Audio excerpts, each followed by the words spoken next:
lovely articles about the pavilion in Seacliff. Why don't you come up here so we can all see you? No, but I don't want to say something, I want to ask. I grew up here in the 50s and spent many Why don't you give us all your name? Oh, my name is Audrey Marzuski. I was Audrey Moss. I lived in Seacliff. I have not been here for many years, but I come back all the time with my former classmate Lee. We started kindergarten together. We're still good friends.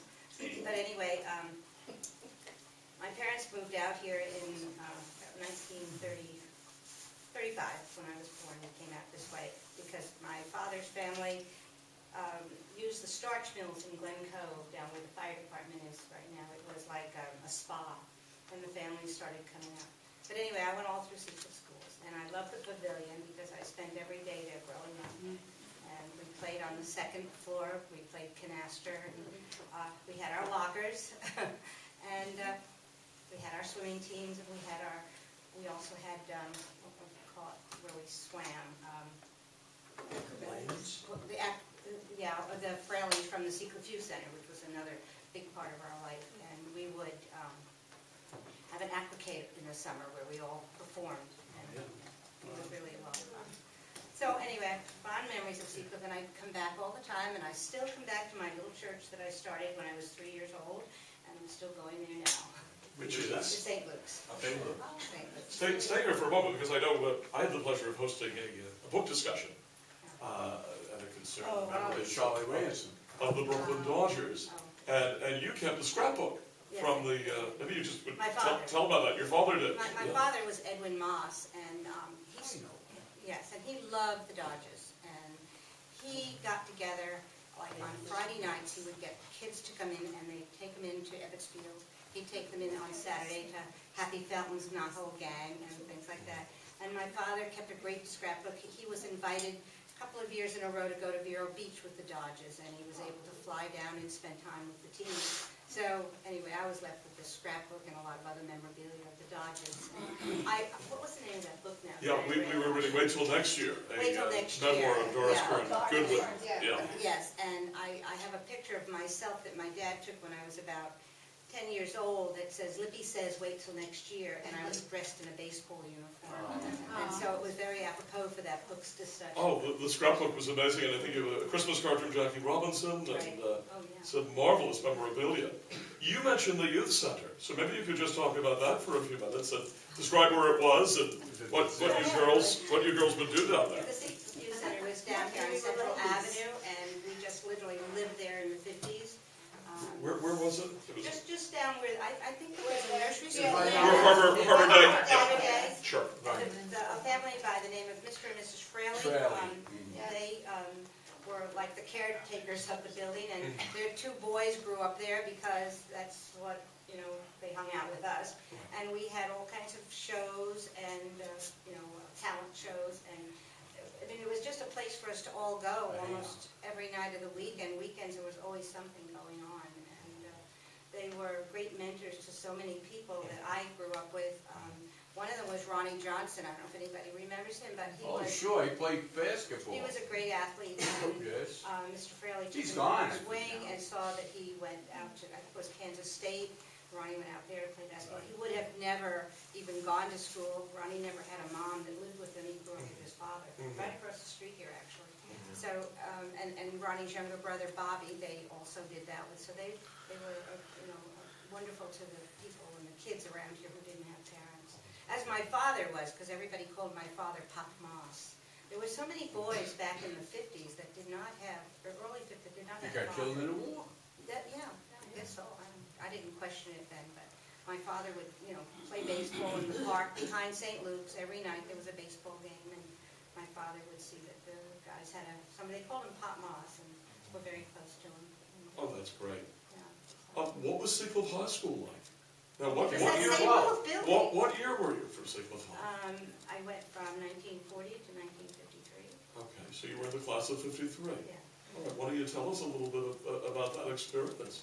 Because I know we have some of the young people. One thing about it. Some of the young people going. Yes, Steve. Seacliff High School, K through 12, 400 and some kids. My father used to be the president of the Board of Education, and we were 7th of the state. And we had guys, either you got learned or you got hit on the head. With Mrs. Tuttle worker or whatever, beat your brains out. But the thing of it is, when we go World War II, Seemed like a pretty violent community. I tell you, he's still living. His mother used to be the midwife on the corner of Central and 10th Avenue. Okay. Dean, who is that? Who was this, Dean? That was, you know, his father used to deliver the mayor going out. I know him from Glenwood Landing, but they lived here. He's still living, and he was in second. He went to high school, and he said he held his. He was in a bomber. He wasn't a pilot, but he was in a bird. Yeah, something like that. And the education that we got in Seacliff, boy, and you guys, you either learned or you got your. I say you. Oh boy. But They had a torture chamber. Yes, that's where they would go. we used to have a big electric battery, and it would go with we have a Electric chair? What are you saying? No, it makes a horn, and they blow the horn, and we would have airwaves.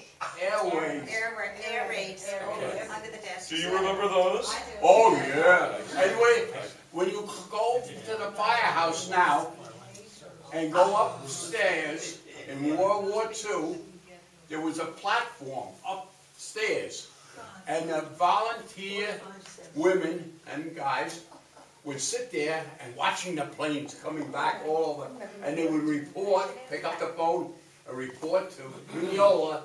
Always. I was one of those up on the roof. Ah! I was too. I was too. I was a little guy then, so I mean, I just remember it. I didn't have any blackouts. Oh, yeah. Oh yeah, you We had to paint the And headlights on you the couldn't car get- black. right, Yeah, and- black. and you had to get Darkening shades. sugar, and you had to get coffee and meat.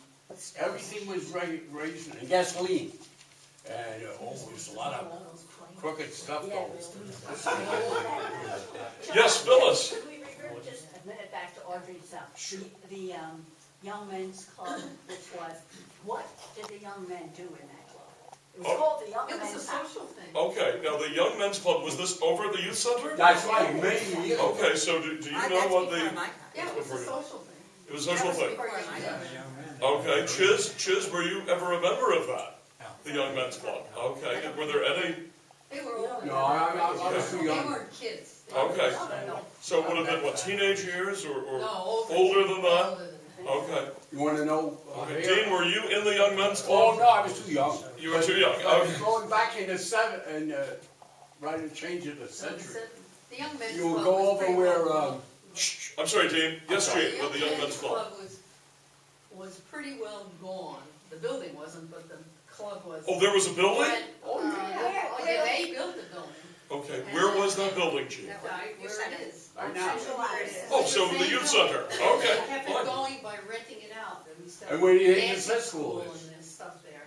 Right. You know, that people would rent it out. But the Young Men's Club was pretty well gone by the time I was born, which Okay. was 24. Yeah, I don't Okay. remember that. It was Okay. worn out.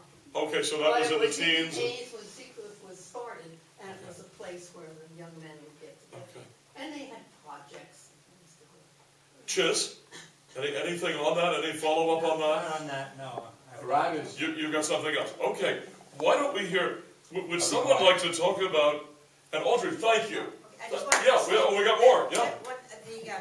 When I was in school, we were in the 10th grade, we made the film that was sent to Europe that everybody. Oh, yeah, tell us about that. That was when I was a sophomore in high school, and what they did is they wanted to send a film over to Europe to show them how to build a town and run a town, and it was with the help of the Seacliff Youth Center. And I was in the film, and Lee and many of our other friends, and two of our best friends were like in the lead characters. Lee's mom and dad were in the film, and it we were all part of it as they filmed this to show, it was right after the war, and it wanted to show how you could build a town again. And that's- So was that 1951? Yeah, Oh, about right. 51, 52. And who yeah. sponsored the making of that film? Was that the State Department? I don't think so. I Was believe it? so. I think, Yes. I think you can still see that film on I have YouTube. it, Yeah, yeah. it's on YouTube. I have a Yeah. copy Okay, of it. great. Yeah. They showed it. We got a question here. Yeah, I don't understand did you actually build something or? No, what it was like a documentary to show that was supposed to be sent to towns in Europe, in Germany, where it had been bombed, about how a village can get together, and parents and students and everything get organized to get a town back on its feet again. Oh, I see. That's more or less the point Okay. of what the film was. Because we didn't realize it at the time, we just thought we were making a movie. Why not? You didn't realize you were part of propaganda. I still have a copy of I have it on CD, I think, at home now. John? Is Carol? Yeah, it's around. A lot of people can get a copy of it. Well, you should let the people know, in 1936, 7, That was 8, 9, before our time. all the Russians came Oh, from, yes. go on, tell Oh, yeah, about the Russians. okay. Audrey, would you When I was in high discuss school, that? like in 1950, all the Russians came over here, and they'd come to our school, and I was the hostess of the day. That was my job, to show the Russian students around and show them the classrooms and introduce them to the teachers. And there were many, many families that came here, and I remember Andy Wyckett, but he came from Germany. You know that name, and then there were many Russian families that came, That's and the kids Our all went to Lady school with us. Kazan, that's what he started. That's right. Yeah, exactly. Our Lady of Kazan, absolutely. And someone that Lee and I graduated with, Alex Akatin, who came from Russia at the time, he is now a Russian priest in Bayside. So, yeah, but there were many, many families came. My mother always referred to them as white Ivan Russians. Bushin, Ivan and Alice Bushin. Okay, well, I never knew the difference. Yeah, yeah, yeah. Well, they weren't red, they weren't smart, they weren't bright, they weren't. I'm sorry, folks. Yes, Gene? There was we never knew whether it was really true or not. Right. Because the Royal Scarlet, which is where the mayor has his office now. Yes, and a certain law office was and the located Conlins there. on the other. In some sort. And there was a young man came in, spoke very little, and would just buy things. And the idea got around that he was a Russian spy, but put there by the government, Of, because they were protecting him, because he had jumped ship from oh, I Russia. see. And they brought him to Seacliff because all the Russians were here, and they thought he'd be at home. Well, of course, the white Russians totally would have nothing to do with it. So Oh, Gene, that's fascinating. so he was just all by himself. So he spent most of his time at the Royal Scarlet. He gained a great deal of And weight. then Mr. Conlon said, Coach Conlon, is that Coach Conlon? No, Oh, sorry. his father. His father, okay. he said, you're charging that man too much money. And the young teenage Russian clerk said, yeah. I am. That's funny. We Thank you, also Gene. had Can we hear it for Audrey? That was